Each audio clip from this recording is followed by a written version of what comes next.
एक बात मुझे आपको नोट करवानी है, मुझे आपको बताना है कि आज की बात जो आप 9 बजे से देखते हैं इसका टाइम बदलेगा और 15 जून से ये शो आप देख सकेंगे 8:30 बजे से। दिल्ली में एक बार फिर से बुलडोजर वाली कार्रवाई देखने को मिल रही है। बुलडोजर एक्शन की तैयारी में है दिल्ली सरकार। बाढ़ प्रभावित एरिया घोषित हुआ है और पूरा जीरो जोन इसे डिक्लेयर कर दिया गया है, जिसको लेकर के यहां पर अब इसे जमींदोज किया जा रहा है।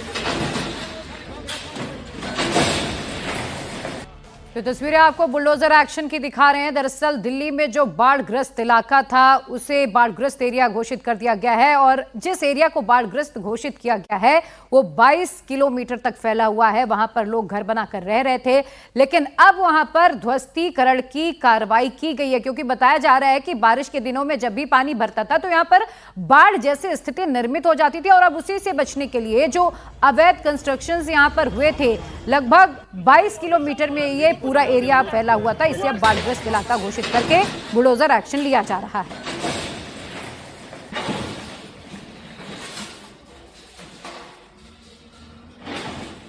और चलिए आपको दिखाते हैं वो कौन कौन से इलाके हैं जिसे ये बाढ़ग्रस्त इलाका घोषित कर दिया गया है। दरअसल ये पूरा मास्टर प्लान तैयार किया गया है 2021 में। जीरो जोन बाढ़ प्रभावित इलाका, जहां पर क्योंकि अब गर्मी का मौसम है, गर्मी के बाद बरसात का मौसम आएगा, ऐसे में लोगों की परेशानी और भी ज्यादा बढ़ेगी जो इस इलाके में रह रहे थे। 22 किलोमीटर का ये पूरा इलाका जिसमें 15 लाख परिवार मौजूद हैं।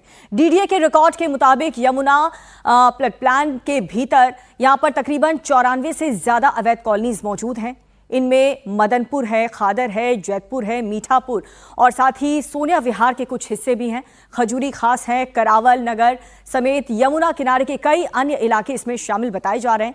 और आपको ये भी बता दें कि ये जीरो जोन बाढ़ग्रस्त क्षेत्र है और इसीलिए यहां पर कई इलाकों का पूरा हिस्सा इसके अंतर्गत नहीं आता है, बल्कि केवल यमुना के करीब स्थित कुछ जो एरियाज हैं वो ही इसके अंदर आते हैं और वहां पर लोगों को हटाने का काम किया जा रहा है।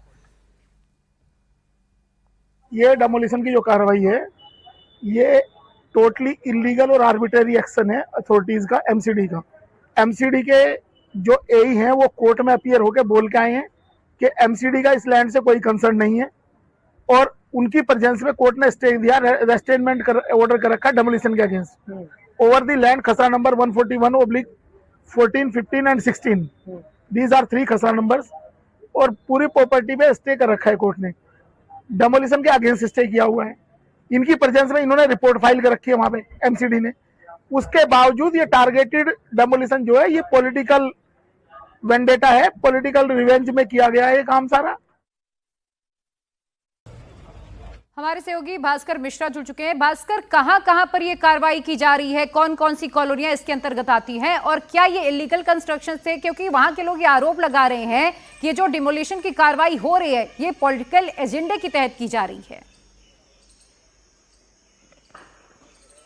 देखिए, सबसे पहले मैं ये बताना चाहूंगा ये जीरो जोन नहीं ओ जोन बोला जाता है। यमुना का बाढ़ग्रस्त इलाका या यमुना का डूब क्षेत्र या यमुना का पानी जहां तक पहुंच सकता है, ऐसे इलाकों को 2009 में सर्वे किया गया था और उसके तहत तकरीबन 94 कॉलोनी और 1 दर्जन से अधिक गांव को बाढ़ग्रस्त क्षेत्र यानी यमुना में जो ऐसे इलाके जहां पानी आ सकता है उसको ओ जोन डिक्लेयर किया गया था। उसके बाद से लगातार इस पे चर्चा हो रही है कि बहुत सारे ऐसे इलाके जहां पिछले 25-30 वर्षों में कभी पानी नहीं आया है, जो बांध के बीच का हिस्सा नहीं बल्कि बांध की दूसरी तरफ है, जहां पानी कभी भविष्य में आ भी नहीं सकता है, तो ऐसे इलाकों को ओ जोन में कैसे डाला गया।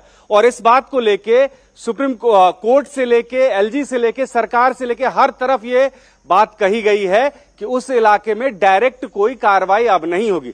दिल्ली सरकार ने आज से 4 दिन पहले ही ये क्लियर कर दिया था कि ओ जोन में कोई तोड़फोड़ नहीं होगी, लेकिन ओ जोन में जो नया निर्माण हो रहा है उस पे कार्रवाई की जा रही है।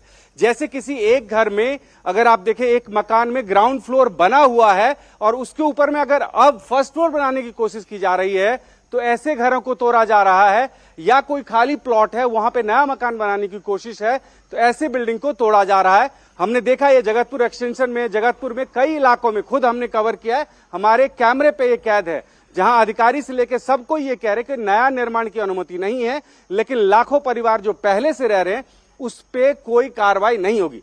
देखिए, आप एक अंदाजा लगाइए, दिल्ली के 22 किलोमीटर का इलाका क्यों कहा जाता है। गढ़ी मांडू से लेके और ओखला तक, ओखला से आगे तक, जहां तक यमुना दिल्ली में बह रही है वो 22 किलोमीटर का इलाका है।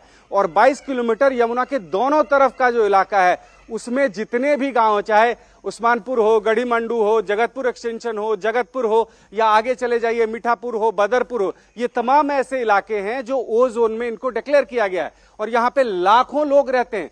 सरकार खुद इस बात से परेशान है कि इतनी बड़ी आबादी को कैसे शिफ्ट किया जा सकता है और यह प्रैक्टिकल नहीं है।